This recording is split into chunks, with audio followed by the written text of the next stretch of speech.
আসসালামু আলাইকুম রহমতুল্লাহ। সম্মানিত ভিউয়ার্স, আমরা আরেকটি ভিডিও নিয়ে আপনাদের মাঝে হাজির হয়ে গেলাম।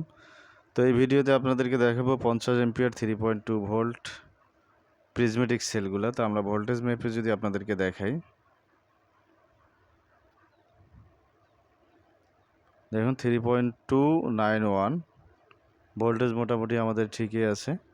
তো এখন যদি আমরা এগুলার ভোল্টেজটা একটু মাপ দিই, তো এখানে আমরা একটা 60 ভোল্ট প্যাক তৈরি করেছি। 60 ভোল্ট 50 এম্পিয়ার, যেটা ইলেকট্রিক বাইকের জন্য ব্যবহার করা হবে। তো ভোল্টেজ দেখুন 3.290, প্রত্যেকটাতে কিন্তু ভোল্টেজ কাছাকাছি।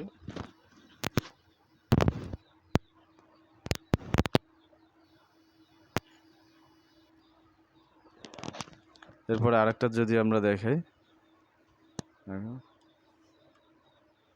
তো প্রত্যেকটাতেই কিন্তু ভোল্টেজগুলো একুরেট আপনারা দেখতে পাচ্ছেন।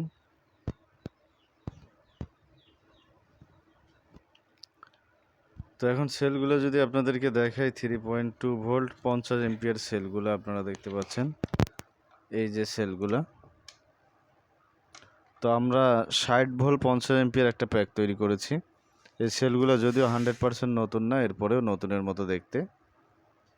তো এরকম যাদের ইলেকট্রিক বাইকের জন্য ব্যাটারি প্রয়োজন, 48 volt 60 volt 50 ampere 20 ampere 30 ampere prismatic cell, এগুলো কিন্তু আপনার লেজার পাঞ্চ ছিল। তো আমরা এখানে তাতাল দিয়ে তারগুলো লাগানোর চেষ্টা করেছি। এখন এগুলো আবার আমরা কানেকশান করব। তো আমরা এই প্যাকটিতে কাস্টমারের মাপ অনুযায়ী এক সাইজ সিরিয়ালে 8 পিস করে কস্টিপ মেরেছি, আর এক জায়গায় 7 পিস, এরপরে এক জায়গায় 5 পিস। তো এখানে আমরা পরবর্তীতে একসাথে করব, যেহেতু তার জায়গা অনুযায়ী মাপ দিয়েছে, সেক্ষেত্রে ওই মাপ অনুযায়ী আমরা প্যাকটা তৈরি করতেছি।